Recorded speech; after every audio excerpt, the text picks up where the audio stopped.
Dalawa sa pinakamalaking scooter ng Yamaha at Honda. Tinatawag din tong Maxi scooter. Ito yung 2023 Yamaha T-Max 560 and ito naman yung Honda XADV 750. Pareha silang automatic na scooter pero magkaiba sila ng purpose and looks. So makikita natin, ang T-Max ay more on sport riding. So tinatawag tong sport scooter category. And itong XADV 750 naman, mukha siyang pang off-road. Kaya tinawag siyang adventure category sa scooter. Meron tong 562cc parallel twin liquid-cooled 8 valves double overhead cam na may 360-degree crank engine na merong output na 46.9 horsepower and 53 Nm of torque. 745cc parallel twin liquid-cooled 8 valves single overhead cam na may output na 57 horsepower and 69 Nm of torque. Yung T-Max ay traditional scooter na meron siyang CVT transmission pero ang maganda sa kanya, nakahiwalay na yung swing arm dun sa makina. And sa transmission, para siyang big bike. So makita natin dito meron siyang aluminum swing arm and nandito yung CVT niya. Ginawa nila yan para gumanda yung center of gravity. Napunta sa gitna lahat ng weight niya. Dahil yung traditional scooter, nandito yung CVT. So, mabigat sa left side and sa dulo. While the XADV 750 ay ginawa siya for adventure and off-roading. Kaya makikita natin, mas iba yung itsura niya. And actually, si Honda yung nag-innovate ng scooter siya pero adventure type. So, makikita natin, mas malaki yung gulong niya sa harapan. And naka-tubeless spoke rims. Kasi pag ang spoke, talagang ginawa siya na pang lubak, pang off-roading, mas matibay siya compared sa mga aluminum wheels. And ginawa tong 17-inch yung front niya comparing sa mga scooter na malalaki na naka 15-inch. The larger the diameter ng front wheel, mas maganda siya pang akyatan at pang overcome ng mga lubak. Kaya makikita natin sa mga talagang dedicated off-roading na mga trail bike and adventure bike, usually ngayon naka 21-inch na yung front. So, di ba sa scooter na malalaki, usually naka 15. So, ginawa nila, in-oversize nila to. Ginawa nilang 17 yung front and 15 yung rear. While sa T-Max, front and rear niya ay 15 inches. Makikita rin natin yung front shocks niya, mas mahaba yung plane ng suspension. So paano natin makikita? Pareha sila naka-upside down front forks, pero kita mo yung inner tube niya, mas mahaba. Comparing dito sa T-Max. So nakikita ko, estimate ko siguro mga nasa more than 3 inches yung nadagdag na play sa kanyang front suspension. And meron siyang preload adjustment sa front forks. While kay T-Max, hindi siya adjustable. Sa rear suspension naman, kitang-kita rin na mas mahaba yung plane ng rear suspension ni XADV, kaya makita nyo yung space dito, malaki. Comparing kay T-Max, konti lang yung space na available. Naka-dual clutch transmission, kaya mas unique yung kanyang transmission dahil scooter type to, pero in-implement nila yung transmission ng Africa Twin na may dual clutch. Kaya makita nyo naka-chain drive siya. So, ang kagandahan ng chain drive, mas matibay. Unlike sa belt, syempre mas prone sa maputol. Pero ang disadvantage naman ng chain is naka-expose siya sa mga elements. So, prone siya sa kalawang. Prone siya na malagyan ng dumi. While si T-Max, belt-driven. Sa conventional na CVT, belt-driven siya. Pero, ang disadvantage naman nito, naka-expose yung belt niya. So, pwede siyang tamaan ng bato. So, mas mataas ang chance ng wear and tear. Pero, ang kagandahan ng naka-expose yung belt niya is hindi siya mag-overheat. Maganda yung cooling niya at mas tatagal siya dahil nga nalalamigan siya. Advantage naman na may plus-minus na control ng transmission is pwede mo siyang makontrol during uphill and downhill. Upshift and downshift. So, mas maganda yung control. While sa CVT, wala kang magagawa kundi umasa lang sa rear brake. Kaya naman mas makikita natin yung rear disc brake ni T-Max na CVT, di ba? Sobrang laki ng disc brake niya. Kaya mas malaki pa actually yung rear disc niya from the front disc. And mas malaki din yung rear disc ni T-Max comparing sa disc ni XADV. Because si XADV, pwede kang gumamit ng engine brake. Dahil nga sa pag nilagay mo sa manual mode siya, makakapag-engine brake ka na at makakapag-downshift ka. Yung wheels ni T-Max 560 is made of forged aluminum. Kaya lightweight siya and may advantage siya pagdating sa handling. Kasi the lighter the wheels, mas maganda yung rotational mass, mas maganda yung magiging performance sa acceleration and handling. And makikita natin yung handlebar nito, hindi yan basta metal. It's made of forged aluminum din, kaya sobrang tibay. And ang maganda sa forged, syempre bukod sa matibay, lightweight siya.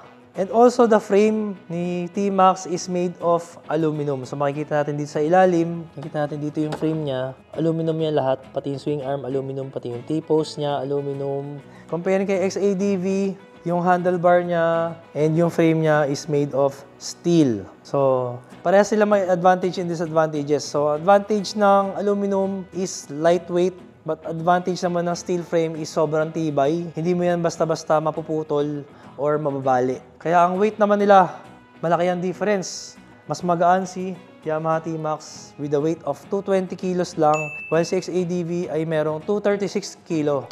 Seat height naman merong 31.5 inch si Yamaha T-Max. Way lower kay XADV 750. Makikita natin na sobrang tiptoe tayo kasi sobrang lapad ng upuan niya, lalo yung body niya. Sobrang lapad, ramdam ko sa hita ko yung fairings dito. So napakalapad niya. As well as sa passenger, sobrang lapad dito sa part na to. Kaya yung passenger niya dito, sobrang nakabuka talaga siya. Pero yung comfort ng seat, napakaganda ng comfort ng seat nitong Yamaha T-Max. So, plus yon at mas magaan siya. Kaya mas madali siyang maneuver at itulak-tulak sa traffic. So, yung riding comfort naman ni Yamaha T-Max is hindi ka masyadong upright dito. So, medyo naka-lean forward ako ng konting-konti kasi mababa yung handlebar niya. Yan. Pero, kaya siya ganyan. Kasi nga sports scooter, mas magandang mag-body position sa kanya. Mas magandang bumanking-banking sa kanya. Kasi mababa nga yung handlebar niya. So, yung shape niya, para sa mga Yamaha NMAX na medyo pa V-shape, kaya mas sumusunod sa ergonomics ng kamay natin. Para sa akin, maganda feature to. And hindi siya masyadong malapad. So, ang advantage ng hindi masyadong malapad na handlebar, syempre sa mga traffic, mas madali ka makakasingit-singit. Yun nga lang, yung side mirror nito medyo malapad. So, ang gagawin mo, pag traffic, tutupin mo siyang ganyan para makasingit ka. So, ang disadvantage naman ng malayo side mirror, ang hirap eh. Kung maabutin ko, pwede akong mauntog para lang mabalik ko siya. So, yun yung ginagawa ko during traffic. Check naman natin yung comfort ng back ride dito kay T-Max. So, mas malambot yung upuan niya compare kay XADV 750. Premium na premium din yung pakiramdam kasi dito, para siyang leather. And then, pagdating dito sa passenger naman, para na siyang may pagka-velvet na rubber, pero sobrang premium din at makapit. So, pagdating sa comfort ng back ride and sa driver, yung upuan ni T-Max, talagang panalo, lamang to. Ito yung para sa akin. Tapos yung suspension, yung plain na suspension, mas maganda yung kay T-Max. Sa XADV naman ay may 32.3 inch seat height. Ito, pagsakay ko sa kanya, halos same sila. Mas mataas yung seat height nito, pero halos same sila ng seat height para sa akin. Same sila na naka-tip nail tayo. Pero, kaya sila same dahil manipis naman yung body ni XADV comparing kay Yamaha T-Max. Pero para sa isang big bike, malapad pa rin to. Pero kung compare natin kay Yamaha T-Max, hindi siya sobrang lapad. Kaya halos same lang din yung magiging seat height nilang dalawa. Pero pagdating naman sa footboard ni XADV, sobrang lapad talaga niya. Pwede mo lagyan ng crash guard si XADV kasi ang purpose ng crash guard, syempre, para ma-prevent yung gas-gas and damages kapag natumba. So, malaking plus ang na pwede mo lagyan ng crash bar at pwede mo rin siyang lagyan ng aux light. Gaya nito, meron na siyang aux lights. At ang maganda pa accessories dito, ay pwede mo siyang lagyan ng foot peg. Foldable foot peg yan. So, ang silbi po niyan, para kapag off-roading, pwede kang tumayo. So, bakit tumatayo sa off-roading? Kasi para yung lubak, hindi mo maramdaman. Kasi kung nakaupo ka lang, syempre, tatalbog-talbog ka. Masakit sa katawan, mahihilo ka. And maapektuhan yung handling mo. So, ang purpose niyan, pwede tayo tumapak dito, makapag-offroad ka na. Kasi hindi pwedeng tatayo ka dito. Pag dito ka tatayo, mahirap. Nakasyado ka mga ganyan, nakaharap. So, hindi maganda yun. So, ito ang purpose nito. Ang purpose ng parang spikes na yan, para kahit may putik na yung paa mo, hindi pa rin dudulas. Riding position ni XADV, mas upright dahil nga yung handlebar niya is mas mataas. Kaya lang, mas wide and mas nakabuka. So, yung kamay mo talagang diretsyon-diretsyon ganyan. Pero feeling mo talaga para ka dito naka-off-road bike or adventure bike. Kaya mas upright, mas relax. Try naman natin compare yung back ride riding position kung gaano ka comfortable sa isang back ride. Itong XADV 750. So, ito.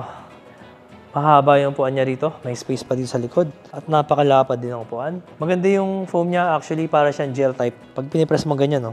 So, lumulubog-lubog yung kamay ko kagad. Kahit gaano kalayo yung biyahe, parang hindi sasakit yung puwet mo dito. Bilang isang back ride. Tapos, meron kang malaking grab bar dito. Kaya safe na safe ka dito. And by the way, merong available kay SEC Moto Supply. Bagong labas lang. Grab bar na may kasamang top box bracket. So, mura lang yun.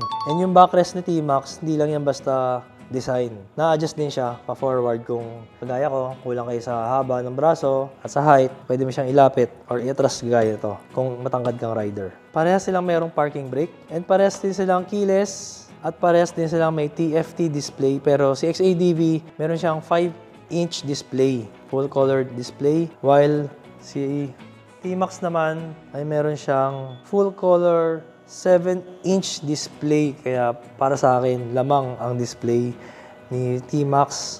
Kita nyo naman, mas maganda yung layout niya. Mas parang sporty kasi pwede mo pang palitan yung skins nito, yung team niya. Tapos meron siyang sport mode and touring mode. So maganda rito kay T-Max kung saan mo siya sinet. Like to, naka-sport mode tayo. Doon na siya lagi. While kay XADV, very basic lang yung kanyang team. Hindi mo siya pwedeng palitan.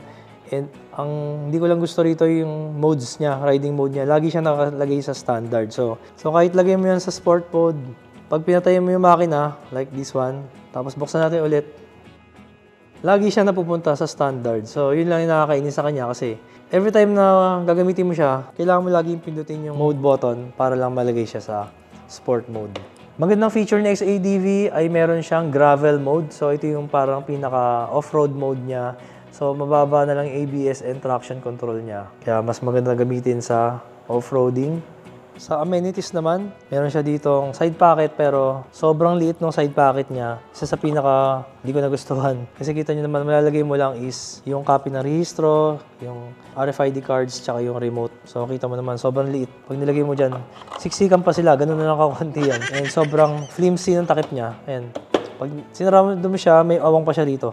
So pag pinaras natin dito, makikita nyo yung awang niya. Ayan. Kumbaga parang di siya nakalapat. So yun na talaga yung lapat niya. While dito kay Yamaha T-Max, kita naman natin na napaka-premium pag inatak mo to.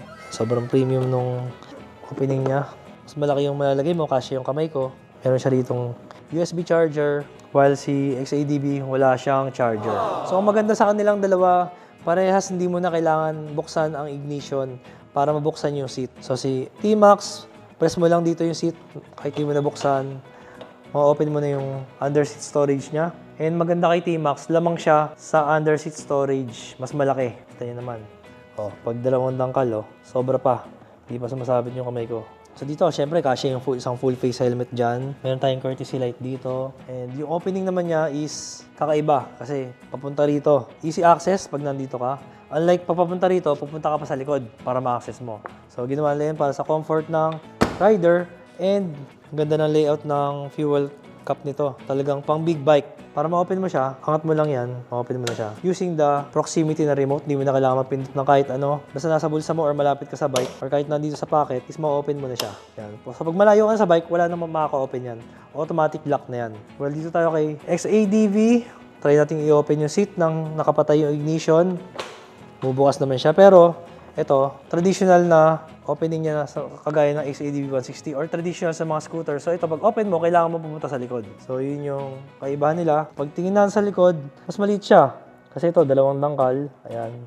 Medyo nadidikit ko yung kamay ko. Pero mas malalim. Narrow kasi yung body niya. So mas narrow yung lagayan niya. Pero kasya pa rin isang full face dito. And sa fuel naman niya, same sila ng pwesto pero kita nyo. Diba? This is made of plastic. Flimsy plastic. Pero mga matibay naman, ABS plastic. And ito, yung fuel cap niya is parang kay ADV 160 lang. Halos same. Walang pinagkaiba. So, medyo cheap, di ba? Kasi ang mahal ng bili dito, 839,000 tapos ganito lang yung fuel cap. Di ba? Hindi mo lang nilagyan ng parang medyo may gold, di ba? Nagustuhan ko lang sa layout ni XADV. Premium na premium din siya and very rugged. May logo dito ng Honda. Tapos nakikita mo rito yung suspension. So, same sa mga big bike. Pwede mo silipin, napakahaba ng front fork niya and with the naked handlebar. Madali ka mag-a-attach ng mga gadget holders dito, mga GPS dito. Pwede mag-attach sa kanya. T-Max naman, very futuristic kasi dati plastic yung handlebar niya, may balot ng plastic. While dito sa akin, sa pinaka-latest na 560, naka-forged aluminum na siya. And pwede ka na rin mag-attach ng mga gadget, dito mo ilalagay. Although hindi siya rounded, pero pwede siyang lagyan dito. Maganda naman ngayon yung layout button niya. Mas futuristic, yung coating parang diamond shape. Unlike kay XADV, bilog na para siyang pitan ng rice cooker. Tapos dito naman, ang ganda ng emblem. Para siyang stainless na kalagay T-Max. Sound check natin. So makita natin yung taillight ni Yamaha T-Max. Letter T. Yung taillight niya, very Futuristic, very sporty. Pagdating naman sa headlight, meron siyang projector type na LED headlight. Ito naman yung bright. So napakaganda ng headlight nito. Lakas ng ilaw. Very premium yung headlight niya. Tapos syempre sound check na rin natin. So ganda ng acceleration niya. Iba yung hatak talaga ng CVT. Aggressive na aggressive yung settings nitong Yamaha T-Max. And syempre yung tunog niya merong character kasi meron siyang 360-degree crankshaft. Ganda ng hatak eh. And then yung rear brake niya, sobrang lakas ng preno dahil nga naka big disc. Tapos ang galing nung skin na to, pag naka sport mode ka, kulay green. Pag nilagay naman natin sa touring mode, kulay blue naman siya. Try natin red. Diba? Pag nilagay mo sa green. Itong XADV natin, meron siyang TSR full system exhaust na titanium. So, sound check na rin natin kung gaano kalakas itong TSR na to. Yun. So, crunchy. And nakita nyo naman yung elbow niya. Titanium, nagbo-blue. So, itong pipe na to, binili to direct from Japan kaya medyo rare. Advantage naman kay XADV is pwede mo buksan yung makina at pwede mo siyang i-rev kahit naka-side stand ka. Kasi meron siyang neutral. T-Max naman, once na pina-under mo na yung makina niya, auto-engage na siya eh. Pag tinrottle mo siya, under na. So ito, sound check natin.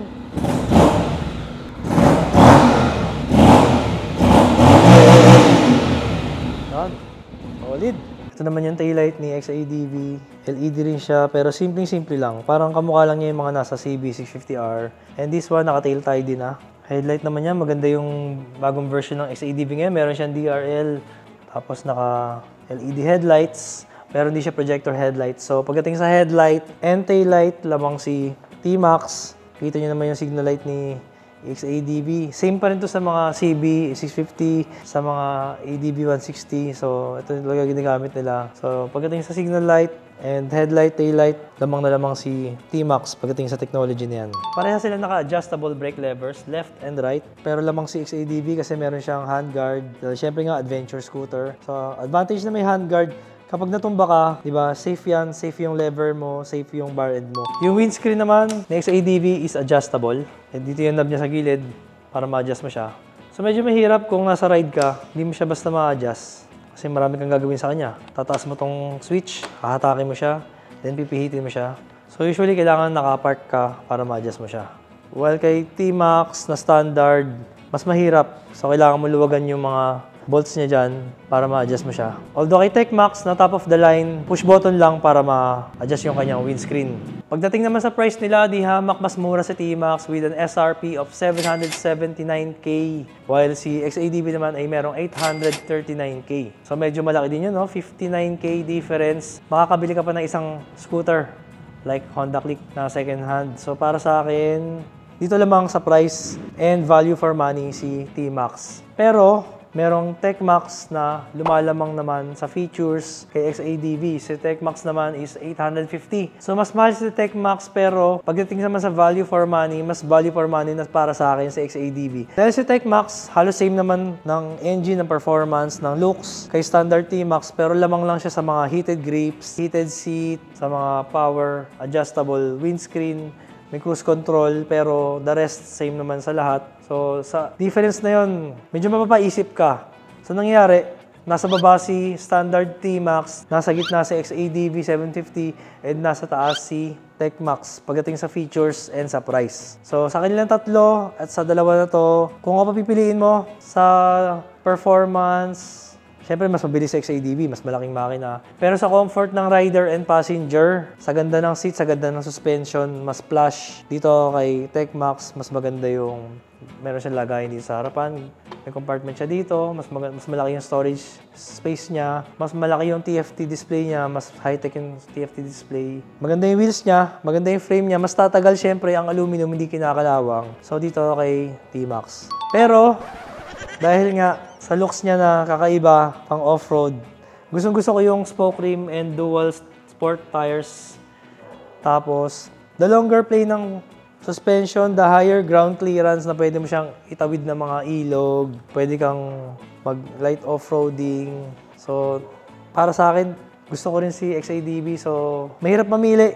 maganda rin talaga to. Pipiliin ko rin siya pagdating doon sa mga features na yon. And ang problema naman sa kanya is wala siyang cruise control. So para sa presyo niya, dapat nilagyan na siya ng cruise control. Medyo matigas yung upuan niya, and suspension niya medyo matagtag. So, para sa akin, it's a tie. So, depende na lang talaga sa'yo. If you're into off-roading and off-roading looks, adventure type looks, dito ka sa XADV. At unique, pero gusto mo ng comfort, pure comfort, and sporty, mas maganda sa bangkingan. Dahil nga, syempre, mas maganda yung performance and handling nito pagdating sa twisties, Tech Max ka.